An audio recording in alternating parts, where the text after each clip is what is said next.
February 2ನೇ ತಾರೀಕು ಭಾನುವಾರ ಚನ್ನಪಟ್ಟಣದಲ್ಲಿ ತಾಲೂಕಿನ ಜನತೆಗೆ ಕೃತಜ್ಞತಾ ಸಮಾವೇಶವನ್ನು ಏರ್ಪಡಿಸಿದ್ವಿ. ಕಳೆದ ಉಪಚುನಾವಣೆಯಲ್ಲಿ ತಾಲೂಕಿನ ಜನ ಕಾಂಗ್ರೆಸ್ ಪಕ್ಷದ ಅಭ್ಯರ್ಥಿಯಾಗಿದ್ದ ನನಗೆ ಆಶೀರ್ವಾದ ಮಾಡಿ ಈ ತಾಲೂಕಿನ ಶಾಸಕನಾಗಿ ಕೆಲಸ ಮಾಡಲು ಅವಕಾಶ ಮಾಡಿಕೊಟ್ಟಿದ್ದಾರೆ. ಹಾಗಾಗಿ ಚುನಾವಣಾ ಸಂದರ್ಭದಲ್ಲಿ ಹಲವಾರು ಭರವಸೆಗಳನ್ನು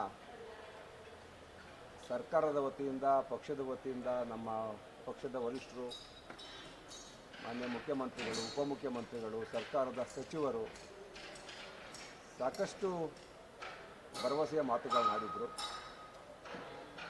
ಚುನಾವಣೆ ನಂತರ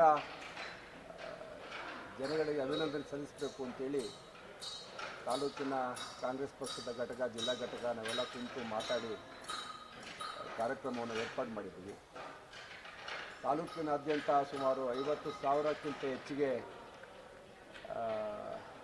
ಜನಸಾಮಾನ್ಯರು, ನಾಗರಿಕರು ಸೇರ್ತಾರೆ ಅನ್ನೋ ಒಂದು ಆತ್ಮವಿಶ್ವಾಸ ನಮ್ಮದು. ಆ ಪೂರ್ವ ಸಿದ್ಧತೆಯಾಗಿ ಇವತ್ತು ಮಾಧ್ಯಮದ ಮುಖಾಂತರ ಈ ವಿಚಾರವನ್ನು ತಾಲೂಕಿನ, ಜಿಲ್ಲೆಯ ಜನತೆಗೆ ತಿಳಿಸಲಿಕ್ಕೆ ನಮ್ಮನ್ನು ಕರೆದಿದ್ದೀವಿ. ಒಂದು ಸರ್ಕಾರದ ಗಮನವನ್ನು ಹಲವಾರು ವಿಚಾರಗಳಲ್ಲಿ ಸೆಳೀತಕ್ಕಂಥದ್ದು. ಮೊದಲನೇದಾಗಿ, ರಾಜ್ಯದಲ್ಲಿ ಅತಿ ಹೆಚ್ಚು ಹಾಲು ಉತ್ಪಾದನೆ ಮಾಡ್ತಕ್ಕಂಥ ತಾಲೂಕು ನಮ್ಮದು. ಇವತ್ತು ಹೈನುಗಾರಿಕೆಯಲ್ಲಿ ನಮ್ಮ ಜನ ಭಾಳಷ್ಟು ನೊಂದೋಗಿದ್ದಾರೆ. ಅವರು ಹೈನುಗಾರಿಕೆ ಮಾಡಲಿಕ್ಕೆ ಆಗ್ತಾ ಇಲ್ಲ. ಹಾಲಿಗೆ ಬೆಲೆ ಏನು ಇವತ್ತು ಸರ್ಕಾರ ನಿಗದಿ ಮಾಡಿದೆ, ಒಕ್ಕೂಟಗಳು ನಿಗದಿ ಮಾಡಿದೆ, ಅದು ಕನಿಷ್ಠ ಬೆಲೆ. ಅದರಿಂದ ರೈತರಿಗೆ ಆದಾಯ ಬರ್ತಾ ಇಲ್ಲ. ಇಡೀ ದೇಶದಲ್ಲಿ ಅತಿ ಕಡಿಮೆ ರೇಟ್ ಫಿಕ್ಸ್ ಮಾಡಿದ್ದು ಹಾಲಿಗೆ ಕರ್ನಾಟಕದಲ್ಲಿ ಮಾತ್ರ. ಹಾಗಾಗಿ ಹೈನು ಉದ್ಯಮ ಉಳಿಬೇಕು, ಅದನ್ನು ಬೆಳೆಸಬೇಕು ಅಂದರೆ ಅದಕ್ಕೆ ಮಾನ್ಯ ಮುಖ್ಯಮಂತ್ರಿಗಳು 5 ರೂಪಾಯಿ ಹೆಚ್ಚಿಗೆ ಹಾಲಿಗೆ ಲೀಟ್ರಿಗೆ ಪ್ರೋತ್ಸಾಹಧನ ಬೆಲೆ ಜಾಸ್ತಿ ಮಾಡ್ತೀವಿ ಅಂತ ಹೇಳಿದ್ರು. ಅದನ್ನು ಮಾಡಬೇಕು ಅನ್ನೋ ಒಂದು ಒತ್ತಾಯ.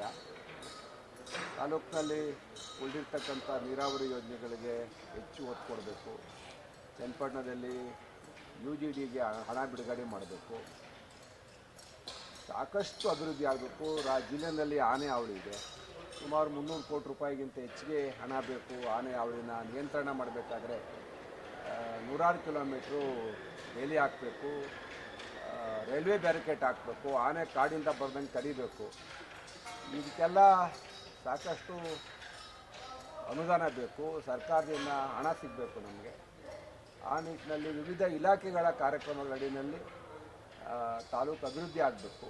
ಎಲ್ಲ ದೃಷ್ಟಿಯಿಂದ ಈ ಕಾರ್ಯಕ್ರಮವನ್ನು ಸರ್ಕಾರದ ಗಮನ ಸೆಳೀತಕ್ಕಂಥದ್ದು, ಸಾರ್ವಜನಿಕರಿಗೆ ಅಭಿನಂದನೆ ಸಲ್ಲಿಸ್ತಕ್ಕಂಥದ್ದು, ನಮ್ಮ ಕಾರ್ಯಕರ್ತರುಗಳಿಗೆ, ಮುಖಂಡರುಗಳಿಗೆ ಶಕ್ತಿ ತುಂಬತಕ್ಕಂಥ ಕೆಲಸ. ಮತ್ತು ಮುಂದೆ ತಾಲೂಕು ಪಂಚಾಯತಿ, ಜಿಲ್ಲಾ ಪಂಚಾಯತಿ ಚುನಾವಣೆಗಳು ಬರ್ತವೆ. ಆ ನಿಟ್ಟಿನಲ್ಲಿ ಪಕ್ಷ ಸಂಘಟನೆ ಇದೆಲ್ಲ ಮನಸ್ಸಲ್ಲಿ ಇಟ್ಕೊಂಡು ಈ ಕಾರ್ಯಕ್ರಮವನ್ನು ಆಯೋಜನೆ ಮಾಡಿದ್ದೀವಿ.